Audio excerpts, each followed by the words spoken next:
Okay?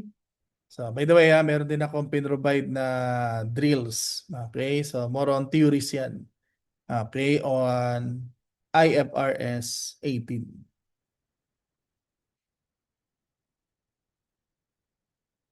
So again, ito yung most likely magiging problem natin later. So paano mo ipe-present? Okay? So yung income and expenses. Anong category siya?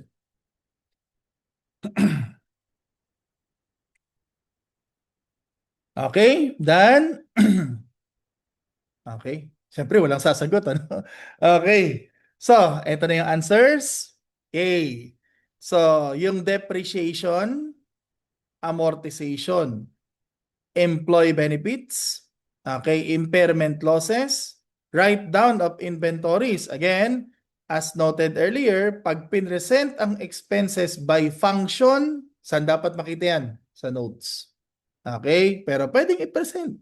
Okay? As line item. Okay? On the face. Kasi nga, pagka by nature, ganyan siya pine-present. Pag by function, dapat i-disclose yan.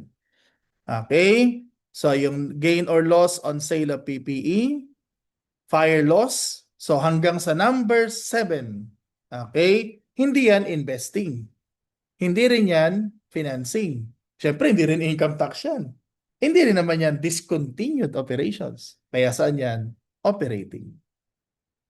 So ito yung sinasabi ko tungkol dun sa PPE. Ang alam natin sa cash flows, inflows, outflows on PPE, saan yan? Investing. Kasi non-current asset yan eh. Pero sa income statement, hindi yan investing, operating yan. Okay? Kaya nga, although similar yung categories, they are not the same. So, iba yung pagkaka-define ng operating, investing, financing sa income statement at doon sa statement of cash flows. Okay? Kaya ito potentially confusing ha, yan. Kasi pwede akala mo dito, ay investing to sa cash flows ha, yung cash flows dyan. Sa income statement, ano yan? Operating. Yan, as noted earlier, basta ginamitan ng equity method. Okay, yan yung investment properties, may distinguishable cash flows yan. Ito, mga investments to, debt, equity. Okay, so ito yung gains and losses on investment properties. Okay, so yung mga investments na na-classify as FBTPL at yung related transaction cost dyan, pati na rin yung disposals, gains and losses. So yung number 8 hanggang number 15. So lahat yan, investing. So doon yan sa investing category. Okay? Now, so again, basta, okay, borrowings. Yan. So, and yung related income and expenses dyan. At lahat ng interest on liabilities, financing yan. So, kasama dyan, yan. Yung letter, yung number 16. Yan, ito, mga interest yan. Interest din yan. So, ito, borrowings to. Gain or loss on debt extinguishment. So, yung 16 to 20, financing. Okay, so yun yun ang main problem ngayon, yung pag-classify ng income and expenses. So of course, ito basic pa ito. So may mga complications na nandun, okay, sa IFRS 18. So ito naman, okay, may mga iba naman doon na pwedeng matter of policy kung saan ilalagay. Pero ito, yan, clear ito. Yan.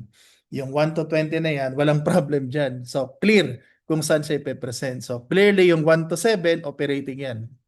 Yung 8 to 15, investing yan. Tapos yung 16 to 20, financing.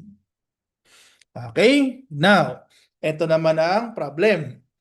May inintroduce na concept ang IFRS 18. Okay? For most companies, wala silang tinatawag na main business activities. Okay? So ang problem, paano kung yung entity ay meron tinatawag na main business activity? So basically, baka mamaya yung entity pala investment company, investing in assets, o kaya financing company, providing finance to customers, katulad ng mga financial institutions. So syempre, magbabago. Okay, yung classification. So pag sa problem pag silent, pag silent, ang assumption, okay, The entity has no specified, specified main business activities. Yan. So hindi siya investing company, okay, or investing in assets, hindi siya financing company or providing finance to customers. Paano kung yun nga, financing company pala yan, investment company pala yan. So maapektuhan yung presentation. So kasi yung alam nating financing, baka pagka yan ay financing company, maging operating. So yung investing na alam natin sa investing, kung investment company, mapunta yan saan? Operating. So kaya ito yon. So entities with main business activity. So simply, ano yan? Yun yung entities investing in assets sa mga investment companies. And also yung mga entities providing finance to customers, mga financing companies. So kaya kapag investment company, pwedeng nasa investing, malilipat saan? Operating. Kung yan naman ay financing company, yung financing category, malilipat saan? Okay, operating. Okay? So, for exam purposes, sasabihin yan sa problem. Pag hindi sinabi yan, anong assumption? The entity is not an investing company, not a provider of finance, not a financing company. Okay, so in most cases, ang mga entities yan, non-financial institutions, non-investment companies. So, kaya apply natin yung usual classification as to operating, investing, and financing. Okay?